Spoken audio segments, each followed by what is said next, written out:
Good evening, everybody. I'm glad you made it to your first class here at DeerCollege.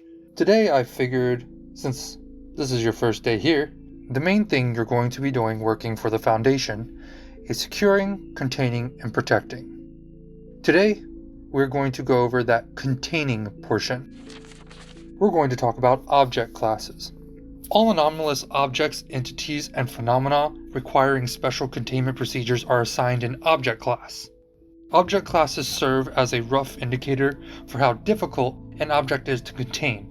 Object classes are for purposes of identifying containment needs, research priority, budgeting, and other considerations when trying to contain these objects, entities, or phenomena. An SCP's object class is determined by a plethora of factors, but the most important factor is the difficulty and the purpose of its containment.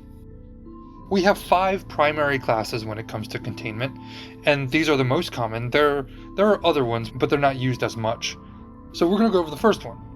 First one is safe.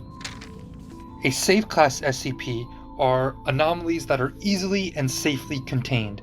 This is often due to the fact that the Foundation has researched the SCP well enough that containment does not require significant resources, or that the anomalies require a specific continuous activation or trigger. Classifying an SCP as safe, however, does not mean that handling it or activating it does not pose a threat. Oh, getting all worked up a little bit. Some past memories with that last safe class. We're moving to Euclid.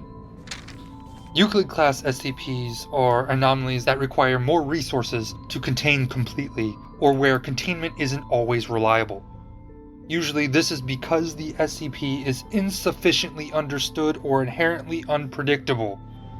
Euclid is the object class with the greatest scope, and it's usually a safe bet that an SCP will be in this class if it doesn't easily fall into any of the other standard object classes.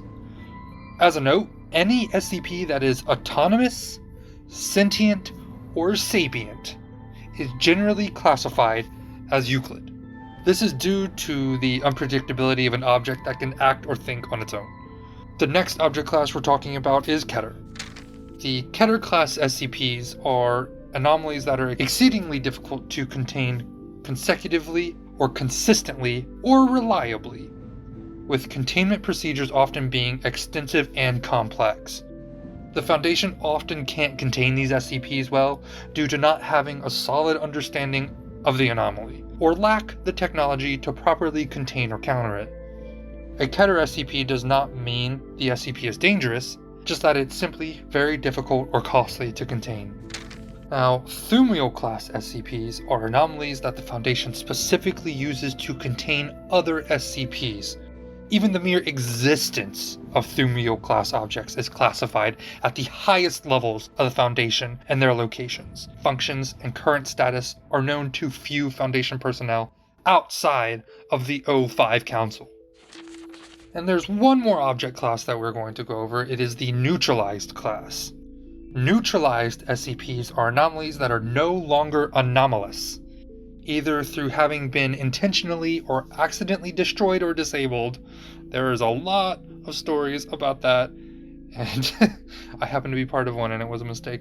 But we're not getting into that right now today. That's an after class topic.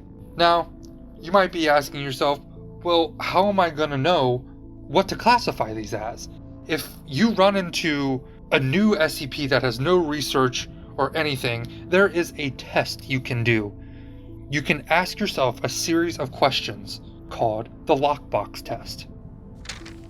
It's basically an informal guide used to determine the object's most appropriate object class.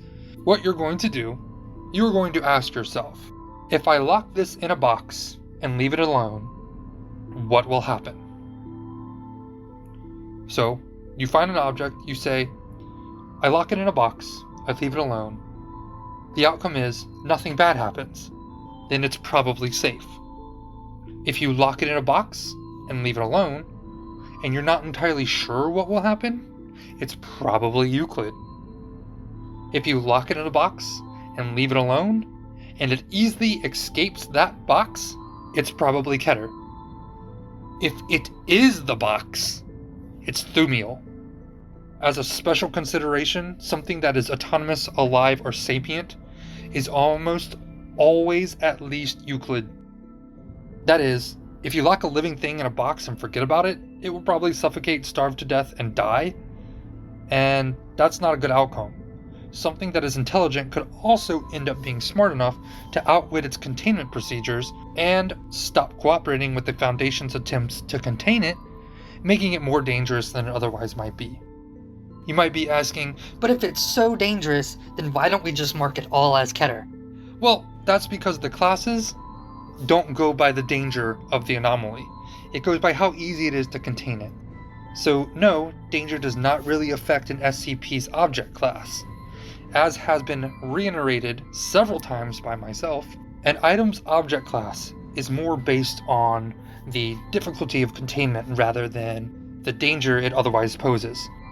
For a good example, a button that can destroy the entire universe when it is pressed would be object class safe, whereas a cat who could randomly switch places with another cat anywhere on the earth would be considered Keter.